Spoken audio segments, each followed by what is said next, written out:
Okay, welcome back, everybody. We are in the next chapter, chapter 16. We're officially beginning the Civil War. This is chapter 16, the Civil War. We're starting with section 1, which begins on page 474. The title of this section is The Two Sides. American Diary. At the Battle of Malvern Hill in 1862, a Union sergeant named Driscoll shot a young Confederate soldier. Hurrying forward, Driscoll turned the soldier's face up to see if the young man was dead. But when he looked at the dying soldier's face, he received a terrible shock. Looking up, the boy murmured, "Father," and then closed his eyes forever. The soldier was his son, who had gone south before the war. Page 475, Goals and Strategies. Main idea. The North and the South had many different strengths, strategies, and purposes in the Civil War. History in you.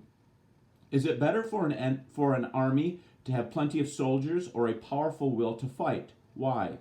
Read to learn how these characteristics affected the Civil War.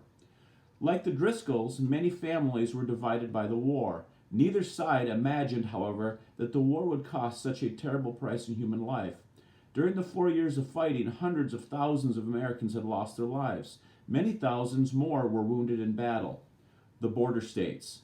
For most states, choosing sides in the Civil War was easy. The border states of Delaware, Maryland, Kentucky, and Missouri, however, were bitterly divided. Slavery was legal in all 4 states, though 9 had many enslaved people. All 4 had ties to the North and the South. These states were vital to the Union because of their strategic locations.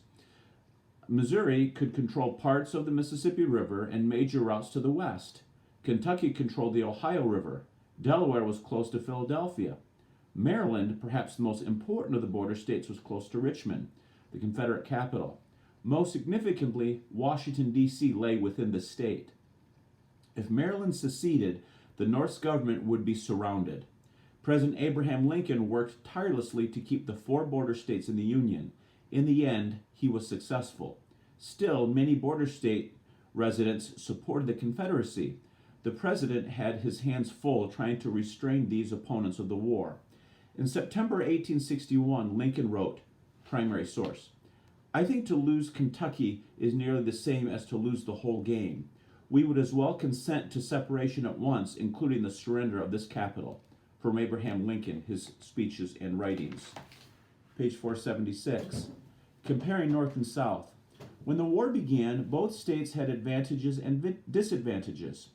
How they would use those strengths and weaknesses would determine the war's outcome. The North had a larger population and better resources from the South. The South had other advantages, such as excellent military leaders and a strong fighting spirit.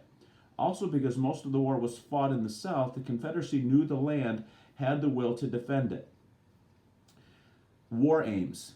The North and the South had different aims in fighting the Civil War. The South's goal was to establish itself as an independent nation. To do this, the South did not have to invade the North or destroy the Union Army. The Confederacy needed only to fight hard enough and long enough to convince Northerners that the war was not worth its cost. In contrast, the Northern goal was to restore the Union. That meant invading the South and forcing the breakaway states to give up their quest for sovereignty. Although slavery helped drive a wedge between Northerners and Southerners, President Lincoln's original aim was not to defeat slavery. He wrote in 1862, primary source, quote, "If I could save the Union without freeing any slave, I would do it." From Abraham Lincoln, his speeches and writings. Confederate strategies. The South expected support from Britain and France, whose supply of Southern cotton was being disrupted by the war. Southerners reasoned that these nations might pressure the North to end the war. So the South's basic strategy, however, was to conduct a defensive war. This meant that the South would hold on to as much territory as possible.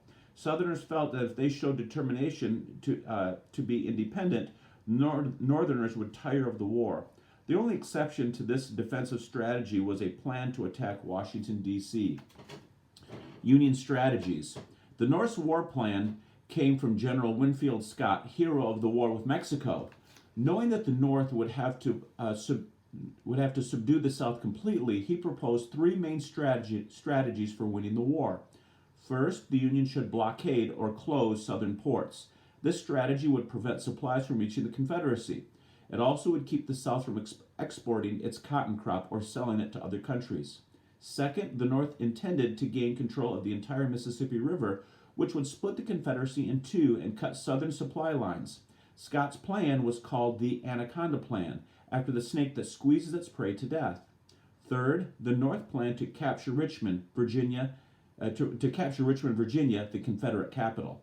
Reading check. Explaining. Why was it to the South's advantage to fight a defensive war? Americans against Americans. Main idea. Soldiers in the Civil War came from every region, and each side expected an early victory. History and you. What motivates men and women to join the army? To join the armed forces today? Read to find out about the backgrounds of the Civil War soldiers.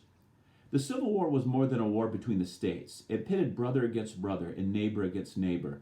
Kentucky Senator John Crittenden had two sons who became generals. One fought for the Confederacy, the other for the Union. Even President Lincoln's wife, Mary Todd Lincoln, had relatives in the Confederate Army. Many left their homes and families to enlist in the Union or Confederate armies. Soldiers on both sides had many reasons for signing up. Some were motivated by patriotism and loyalty to their causes. Page 478. Others thought they would be called cowards if they did not serve. Still others yearned for excitement. The sister of William Stone of Louisiana wrote that her brother was, primary source, quote, wild to be off to Virginia to join the Confederate Army. He so fears that the fighting will be over before he can get there, close quote. From Broken Burn, the Journal of Kate Stone.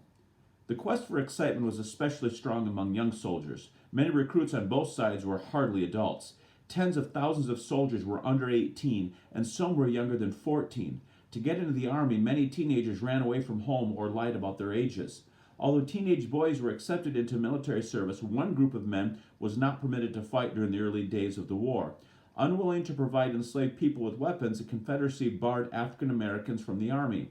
The Union also refused to let freed people enlist. Northern leaders worried that white troops would not accept the African American soldiers. Later in the war, though, this policy was changed. False hopes. When the war began, each side expected an easy victory. Northerners could not imagine the Confederates holding out for long against the Union's greater resources. They boasted that the war would end in a quick and glorious triumph for the Union. Confederates found it impossible to believe that the North could ever subdue the fighting spirit of the South. Both sides were wrong. In the end, the war lasted far longer than most Americans could have guessed. Who were the soldiers? Soldiers came from every region and all walks of life. Most, though, came from farms. Almost half of the North's troops and more than 60% of the South's land had owned or worked on farms. Okay, let me read that sentence again. Most, though, came from farms. Although half of the North's troops and more than 60% of the South's had owned or worked on farms. Lincoln's early terms of enlistment asked governors to supply soldiers for 90 days. When the conflict did not end quickly, soldiers' terms became longer. By the summer of 1861, the Confederate Army had about 112,000 soldiers, who were sometimes called rebels. The Union had about 187,000 soldiers, or Yankees as they were also known. By the end of the war, about 900,000 men fought for the Confederacy and about 2.1 million for the Union. The Union Army included just under 200,000 African Americans and about 10,000 Latino soldiers. The life of a soldier. In both the North and the South, civilians and soldiers suffered terrible hardships and faced new challenges. In letters to their families and friends at home, soldiers described what they saw and how they felt. Many wrote about their boredom, discomfort, sickness, fear, and horror. Most of the time, the soldiers lived in camps. Camp life had its pleasant moments of songs, stories, letters from home, and baseball games. Often, however, a soldier's life was dull, a seemingly unchanging routine of drills, bad food, marches, and rain. During lulls between battles, Confederate and Union soldiers sometimes forgot they were enemies. A private described his wartime experiences. Primary source, quote, a part of Company K and some of the enemy came together and stacked arms and talked for a long time. Our men cooked coffee and treated them, and afterward each one took up his position again, and they began to fire at each other again, but not as hard as before. From the life of Billy Yank. The reality of war. In spite of fleeting moments of calm, the reality of war was never far away. Both sides suffered terrible losses. The new rifles used during the Civil War fired with greater accuracy than the muskets of earlier years. Medical facilities were overwhelmed by thousands of casualties.